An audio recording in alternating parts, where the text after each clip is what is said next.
Le voyage d'une vie est une série de vidéos sur mon trip de pêche dans le sud de la Floride avant le ICASS. Je vous invite à liker les vidéos, les commenter, mais surtout à vous abonner à la page pour ne pas manquer la suite des autres vidéos. Le matin du 8 juillet, j'ai pris la route à bord de mon Seltos avec mon Recon 120 bien attaché sur le toit.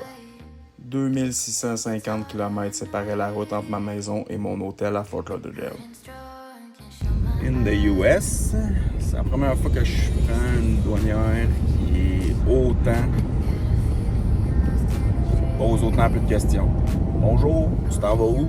Fort Lauderdale, combien de jours? 14 jours. Bonne journée. Let's go! Il reste 23h50 de route.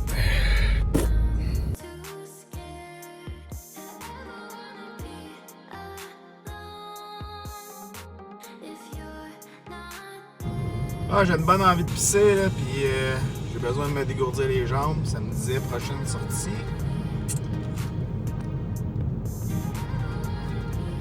Bass Pro Shop.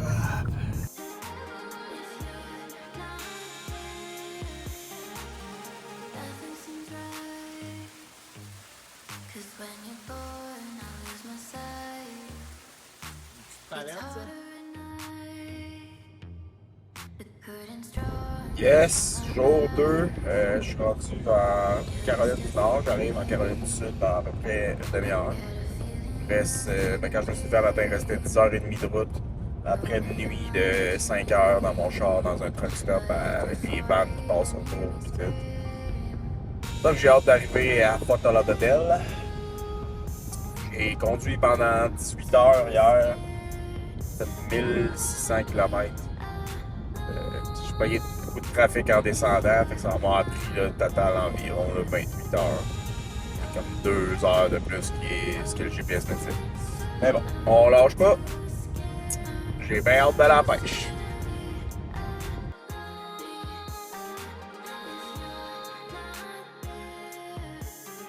J'avais mon client François Lefebvre de chez Lefebvre Chasse et Pêche à Sorel qui m'a dit que je devais arrêter chez Georgia Beach World en descendant en Floride, que ça allait être la meilleure pêche que j'ai jamais mangée de ma vie. Fait que, taste test. Wow, ok.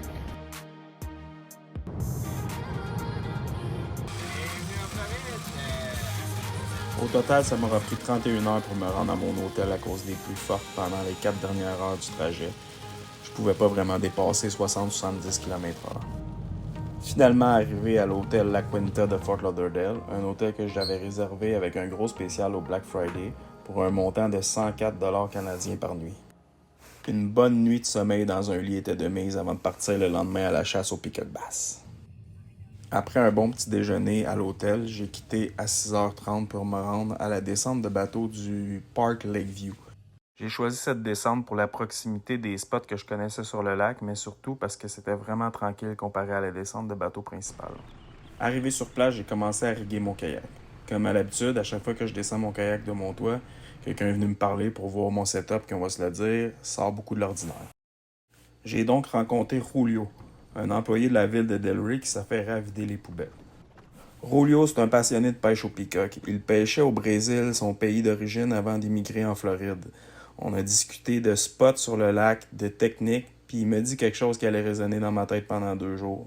Sans live bait, tu pogneras rien, mon chum.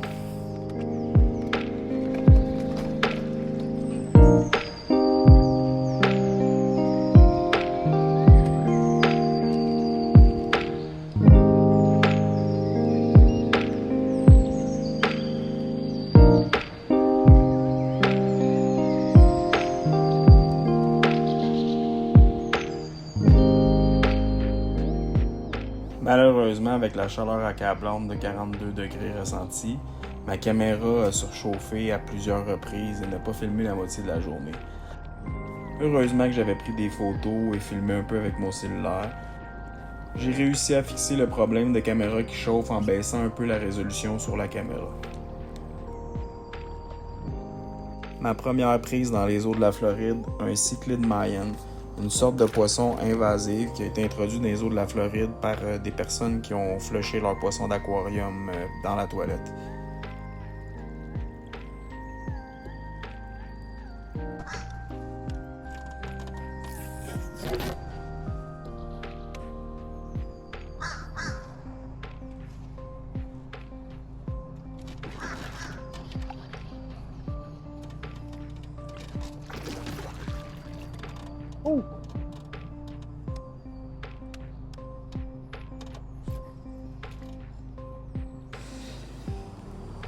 Yes!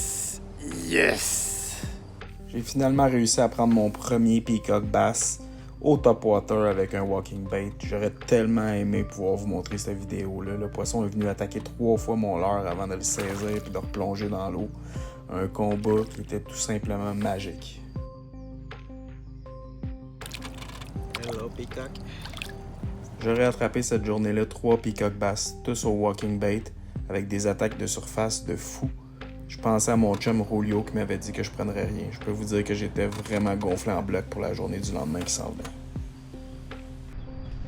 Si je peux vous donner un conseil si vous allez pêcher en Floride, pêchez jamais en dessous des gros palmiers.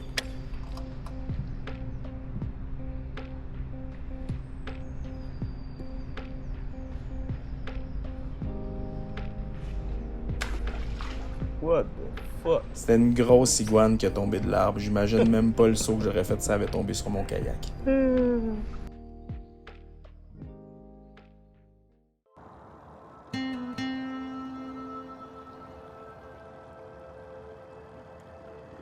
Le matin du deuxième jour, un ciel tout gris m'attendait. La météo prédisait des pluies fortes avec des risques d'orage à 90%. Je me suis quand même rendu sur l'eau en sachant bien que ce ne sera pas la meilleure des journées, étant donné que le peacock bass est un poisson tropical qui est beaucoup plus actif lors des journées ensoleillées que pendant les fortes pluies.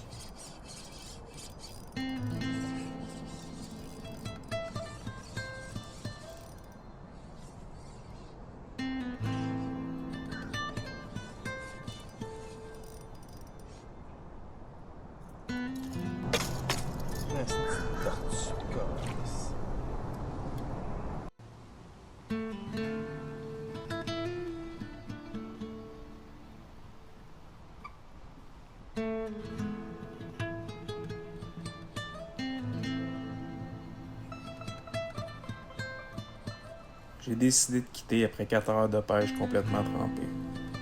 En sortant de l'eau, je me suis rendu au Bass Pro Shop de Fort Lauderdale où j'ai acheté une petite chaudière avec un aérateur. Mon plan était simple, écouter les conseils de mon pote Julio et aller chercher des live baits au lendemain matin. Je me suis donc rendu à l'hôtel, j'ai pris un bon souper, je me suis couché tôt pour être en forme pour le lendemain.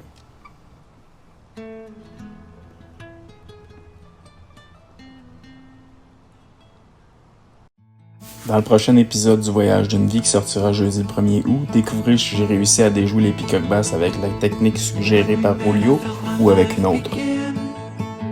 Ne vous gênez surtout pas de liker et de commenter, surtout si vous avez des questions à propos du voyage ou à propos des peacock bass.